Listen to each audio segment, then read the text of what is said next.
Hello everybody, welcome back to another video where today I'll be looking at the unused content from Angry Birds Star Wars 1 and 2. But because there isn't much content this time, I will not combine another game with these two. Anyways, let's begin. First off is two Darth Vader sprites. The sprites were likely going to be used in level 2-40, in which you fight Darth Vader for a second time. These sprites do appear in merch though. They also appear in older versions of Angry Birds Star Wars. Next up is an unused world named Jabba Palace with a coming soon sign on it. And finally, in a final game, only Luke Skywalker has a third level upgrade, but it was originally planned for all the birds to have third level upgrades. The third level upgrade that are green are Obi-Wan Kenobi's, Han Solo's, and Chewbacca's.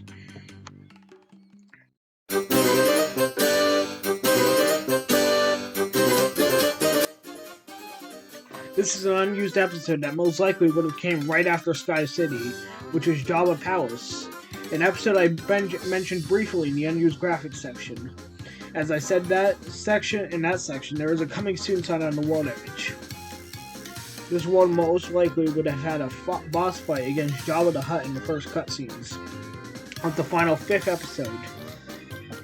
Moon of Endor was going to be used.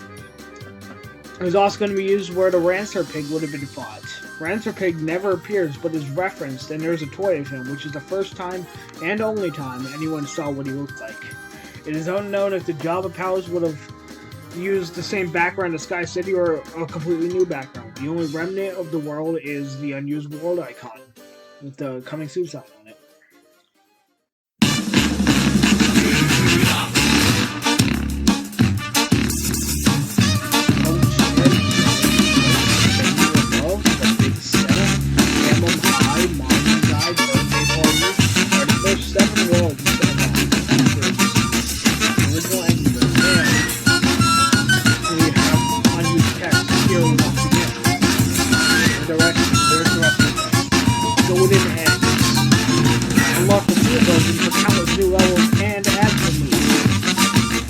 The survival of the Angry Birds estate. Dish out revenge in the green pit to steal the bird's eggs. Using the escape to disrupt the power of the Angry Birds to lay waste to the pig's fortified castle. Angry Birds features hours of gameplay, challenging physics based massive demolition, each of the 105 developers require logic, skill, and brute force to crush the enemy. Catch wildlife to play Angry Birds.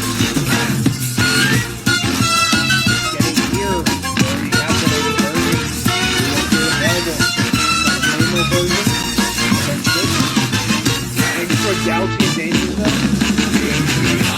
and edit it might be remnants of internal level editor.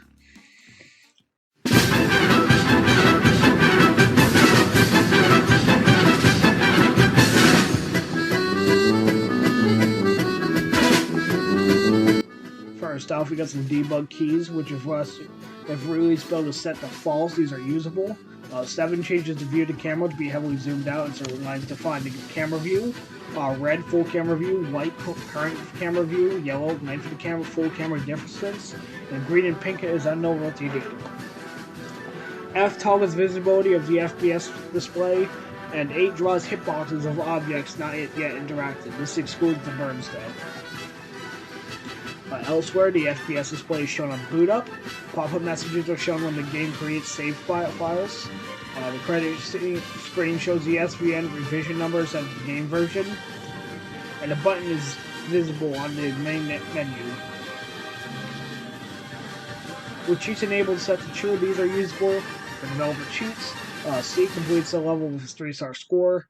You can also do a quadruple click in the bottom right corner to complete the level with 3-star score. Page down advances a level, page up goes back a level. G fails the level, and 1 has no idea what that does. So, the main menu, a cheat menu button, is visible in the top right corner with the below options, which I'm about to list. Activate most trophies, which activates most of the trophies for a save. 3-star all levels except 2 from each one open episode. It gets 3 stars for most levels. 100% Feather, all levels except for two from each episode. 100% Falcon Feather for most of the levels for a save, like it says. Open the first 25 levels, which unlocks with empty score for the first 25 levels for a save. Reset level progress, resets level progress for a save. Reset settings, resets settings for a save. Reset in-app purchases, resets the in-app purchases, and give 5 power-up of each, which gives 5 of each power-up except Mighty Falcons and a much bigger amount for clones for a save.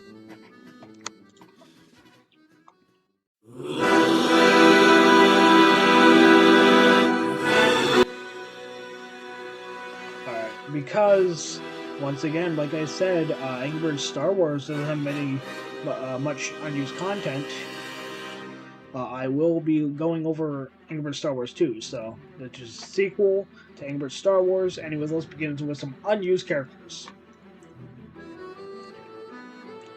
Alright, there are a couple of unused characters. First off is a Rebel Bird, who is in the sprite sheets. They would have probably have appeared in game, but they weren't used. A reason they were not used is because they had the same ability as the Jedi Younglings. And finally is Luke Skywalker.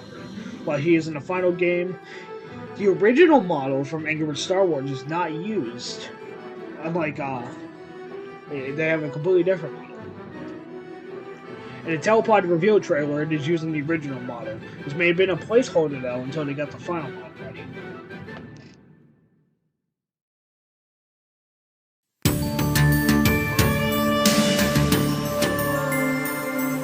There are only 2 unused objects, so let's begin.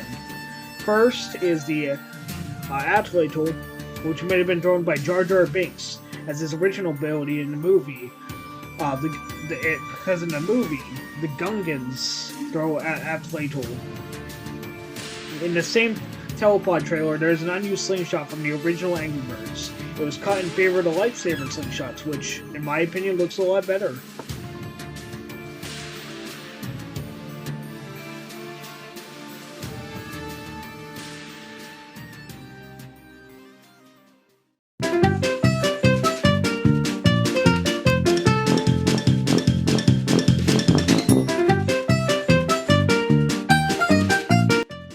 The first background was going to be used for the title screen, which is Cloud City at night with different buildings.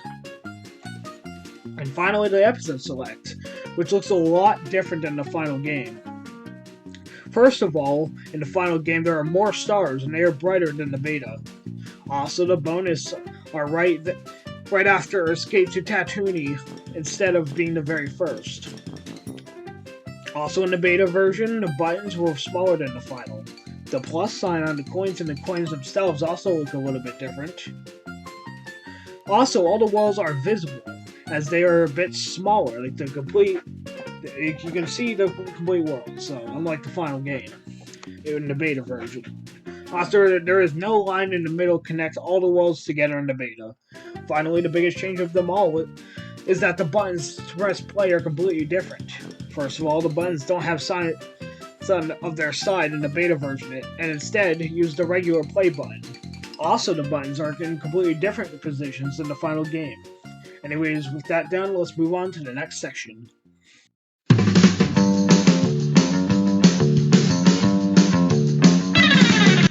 First off is the Battle Droid, who appears in Telepod trailers, and they are slightly different with green armor instead of skin. Finally is the Pod Racer, who is longer and is simplified with a simplified design.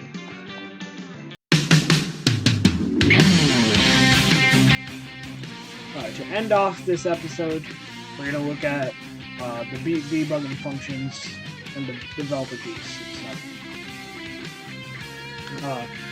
So first off is the game build says it is released to the release build. The game will show an FPS counter on the bottom middle at the start of every boot up. If developer cheats are on the build settings, it is possible to use developer cheats. They primarily are at the menu, where a button in the top right corner is presented. loading a list with some options that are also key-based cheats, but they aren't possibly done on mobile releases. So, the QA button loads a menu with the following options. Add 10,000 coins, which adds 10,000 coins to the save data. Add 5 of each character, which adds every 5 of each character that you can use. 3-star all levels except the last ones, which 3-star all levels except for the last few ones. 3-star first 6 levels, which does exactly that. And 3 stars current chapter, which 3 stars all the levels in the current chapter your save data is currently on. Camera pointer, unknown why is present, but it allows you to move the camera pointer. Exiting the menu resets it. Get all non-char achievements, get all achievements not relating to characters on your save data, and get all character achievements, which gets all the achievements. So, open reward chapter in its level, unknown. Reset level progress, which also resets all the level progress. Reset settings, resets the user's settings save file, and resets in-app purchases, removes all ownership of in-app purchases of the user. This also includes coins though. Clicking an option other than the close button will cause a red flash to happen. Carbonite melting. If developer cheats are enabled, every new carbonite defrosting period is always 1 minute instead of 8 hours. And in-game, if developer cheats are on, every level will show a score value for a number of stars to acquire. After getting that score, like 2, 25,000 for 2 stars, and 3 for 35,000 for 3 stars.